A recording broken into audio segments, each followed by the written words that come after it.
Well, I came to know the Lord at, I guess, an early age. We came from a very dysfunctional family. Tribal trails, tribal trails. We had Mr. and Mrs. Carol Hill, were the missionaries there in the area, Where at? in Whitefish Lake. And like, And we lived in Gift Lake. They, oh, okay. like Whitefish and Gift Lake, they bordered together. Oh, okay. So they used to come and had religious instruction at the school, is how I guess we first met them. We attended the Anglican church as kids, but we would go to Mr. Hill's class in school. Oh. They had a Boys and Girls Club. They had cookies at the end, and You went? Oh. yes. Anyhow, they had cocoa as well, right? Which was, you know, as we never had that at home. I'm not sure why, but and so I used to go to the club. I think it was every Friday night. But even before then, like I've always heard the gospel, and had always been interested in it. And I knew that there was a better side to life than what we were living at home. And there's always like drinking parties at the house and fighting, and as kids it was a scary thing. Sometimes it was very scary. Later on, I used to get to stay with Mr. and Mrs. Hill in their home. It was very different. There was lots of love. You can see it. There was no chaos. Like it was good, you know, compared to our house. I accepted the Lord at a young age, but I never lived it. Yeah. And I was in and out, kind of not really living a Christian life. But there was times when I would call upon the Lord as a kid at home when there was chaos. And I knew that the Lord heard us. And I knew that He was always there for us. I guess the only time I called upon the Lord was when I was in trouble, no other time. When things were good, I didn't need to call on Him, but my life began a long time ago. The Lord took care of me way back then, even to this point. I'm going to be 67 years old here in a couple of days, and He's always been there for me. He has never once left me or forsaken me, and even grown up as an adult, as a husband, as a father, and He has always been there. You know, there was lots of ups and downs along the way. Like my parents didn't become Christians. My dad was a Christian for about a year and a half, and he passed away. And my mom was almost, I guess, like me. She was a Christian one, you know, for a couple of months, and she'd be back to drinking. And it was like that after my dad passed away. There was a big change in the family when my dad became a Christian. I seen all those times of what Christian life could be like, and I never really grasped it at that time. So how did the change happen in your life? The change happened in my life after I got married. We had our first boy before we were married. We were going to church at that time with Larry and Bernice Jacobs, were the missionaries at Gift Lake with Native Alliance. And I worked with Larry a bit, but not a whole lot. And I still had issues. I really struggled with was smoking. I battled it for many years. You know, Rita, I probably quit a million times. It was like that, you know, I would hide my cigarettes from Larry. I'm not sure why, but I did. And I know he could smell me. Me and Peggy finally got married when she was 8 months pregnant with our second child, our daughter Angela. And then a lot of things happened. And I was not living a Christian life to that point. But then when Angela was born and things happened, and I realized that there was more to life than what I was living at that time. And my wife was a Christian. and she lived her Christian life. You know, she never wavered, even though I was not living the Christian life. She was faithful to the Lord. And I think that was one of the main things that drew me back to living a Christian life. And then you went to Bible school. Yeah, when I was going to church with Larry and Bernice, I used to interpret for the Bible school students from Peace River Bible Institute. They would come to Gift Lake, Loon Lake, Peerless Lake, and a lot of the people didn't speak English at that time. And so I would come along and I would interpret for the Bible school students when they shared their testimonies. Basically, when all that took place, like my belief became stronger, interacting with young people, and I was a bit older than them, but so basically doing things for the Lord. Like I used to interpret for this man, his name was Harvey Hoole. He used to be with the Native Alliance Church. He was a pastor, and I used to interpret for him as well when he went to the Alliance conferences. That's where I became serious about what the Lord had in store for me. Okay. And one day Bill Jackson came to Gift Lake and he spoke to us about Bible school. We talked about it, prayed about it, and we decided we were going to go to Bible school. But everyone thought that we were going to go to Sexsmith Bible School because I was involved with them. And then it was kind of a surprise for everyone when we came to Lac La Biche, to Keewatin Bible School. It was very good. I learned a lot at school. And we were there for 3 years. We graduated in, I think it was 81. The first year I was there, we started playing hockey, and that was, I guess, one of the biggest things for most of us Native people. I guess growing up is playing hockey, and then we kind of grew together as a hockey team. I guess you have to be part of the team to win, right? Yeah. We only lost one game in the 3 years that we were there. It was a great time. We met, the staff. They were very concerned about us playing hockey at the beginning, and they didn't know what it was going to be like. And we didn't have a very good start, but we kind of got better after.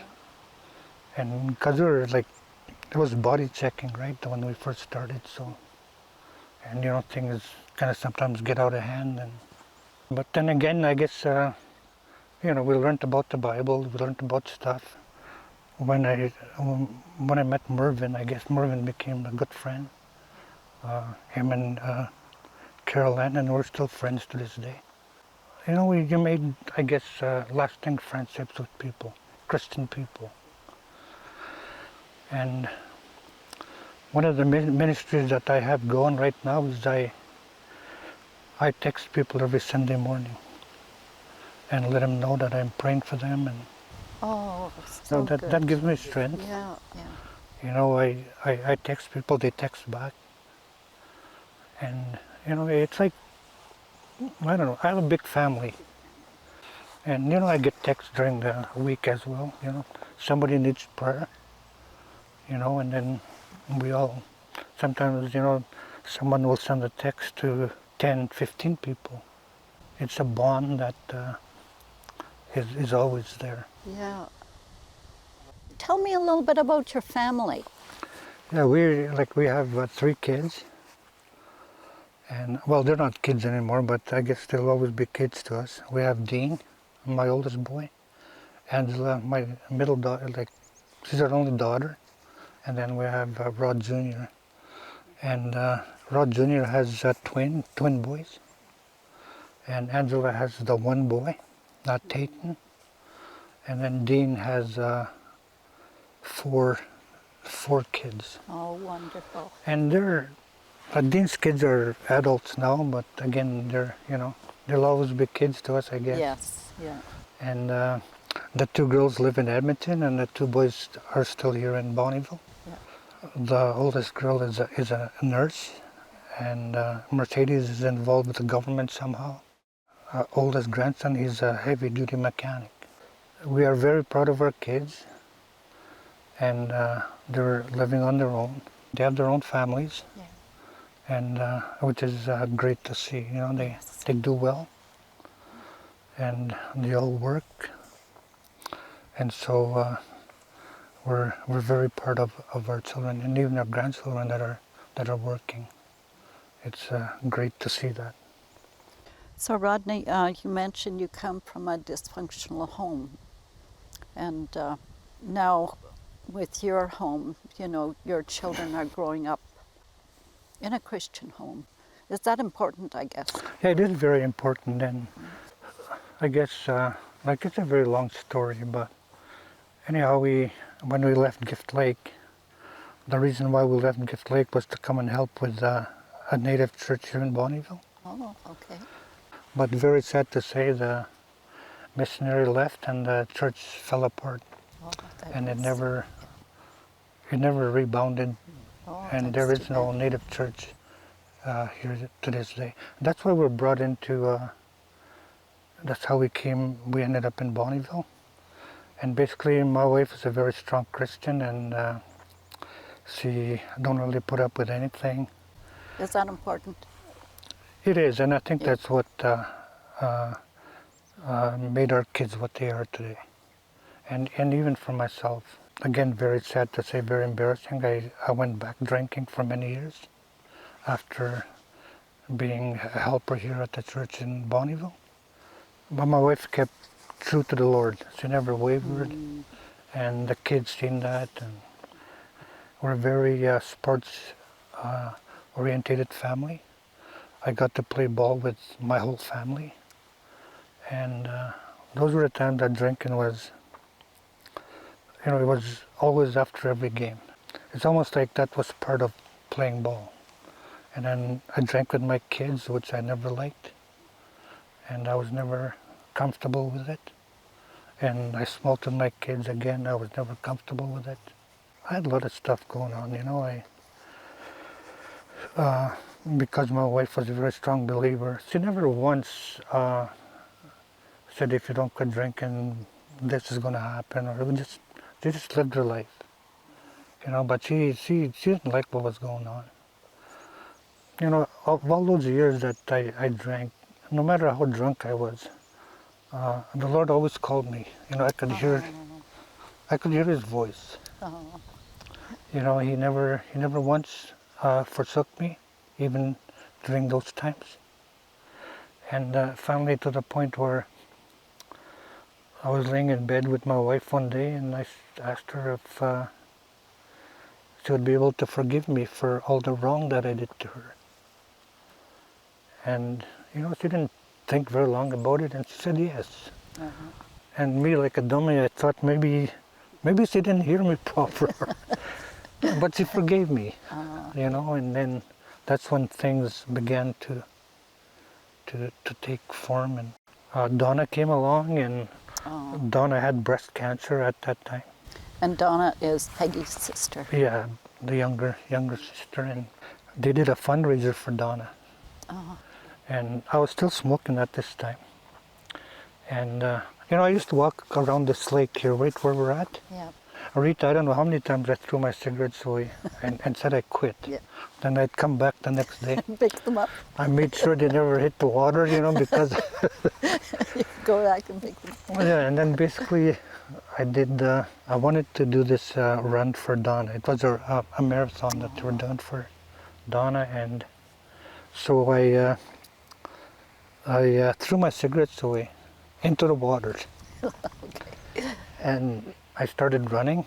I started practicing to do 15 kilometers. And that was how I quit smoking. You know, Donna's a very dear lady to me, and to me and my wife, and you know, I felt really sad for her. And even at that time, you know, you hear the word cancer, and it's just a terrible thing, you know, like very frightening. But she's okay. She's made it. And very strong lady, and I guess basically I started back living for the Lord.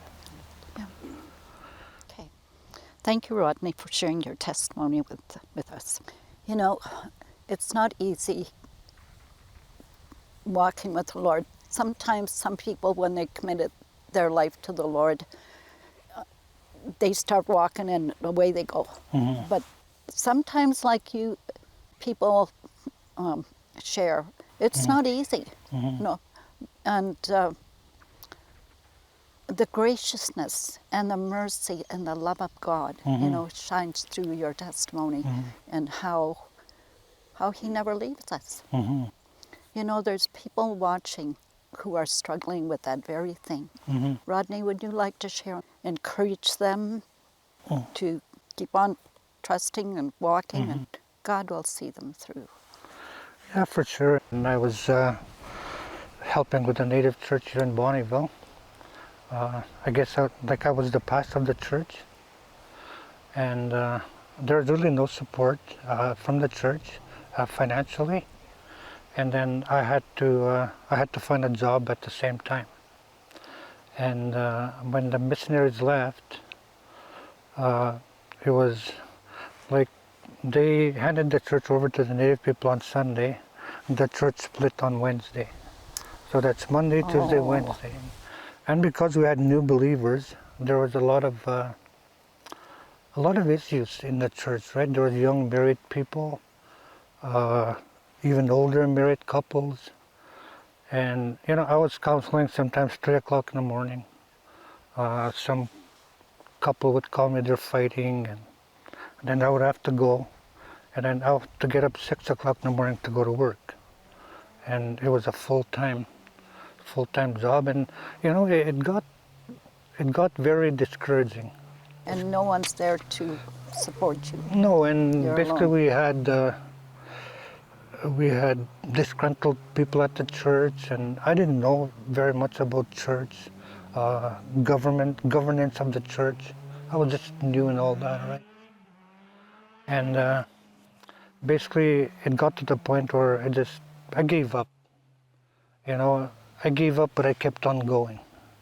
I was defeated. I had nothing left, and I just went to church, went on Sunday, And then during that time, I got laid off of work. And then there was going to be no money coming in. Yeah. And then 17 of us got laid off, and we were supposed to meet this guy at the bar. And so I went to the bar as well that night. And that's when I started drinking. As a pastor, and one of the church members was going to come look for me, but he didn't come. And so that's where I quit. I got defeated. No one knew about it, right? No one knew I was defeated, and basically I just kept on going. And the people that I worked with, they knew that I was. They didn't know much about church, but they knew I was involved in church. And basically, that's when I just gave up and walked away. And I started. I was really mad at God. I didn't want nothing to do with Christian people. Sometimes that happens. Yeah. Yep. You feel like God's let you down. And basically, he brought me here just to Let you go. get beat up or whatever, Yeah. right? Yeah. And I was really beat up. The devil really did a number on me. Beat up spiritually. Yeah. Yep. And I guess one of the things that I struggled with was I was embarrassed. And I didn't think I was any good. I thought God could never use me. And I always thought I was not good enough because of me deciding to go that way. It was me that decided. God didn't leave me. God was there. I walked away. He was there. I walked away. But I would encourage anyone that's going through the same thing that to come back. God will forgive you. people will forgive you. And, you know, because of my going back into the world, I hurt a lot of people, you know, and then, but they have forgiven me. You know, there's no grudges, there's no, now I'm back where my embarrassment is no more there. Praise the Lord. You know, I don't think I'm not good enough anymore. And the Lord speaks to me through my devotions. And therefore I start the day with devotions. And, you know, I'm good. You know, it's just, Yeah, a good standing with the Lord. a good relationship. Yes, and basically, He never brings it up, you know? Isn't that wonderful? He never ever brings it up. Yeah. But then, I move forward each day and live like I'm supposed to, or try my best to live that way. And, we hide, and I don't know why we do that, but, and there's someone looking down upon us all the time. And even though He sees us, He still loves us. Tribal trails, the Son of God.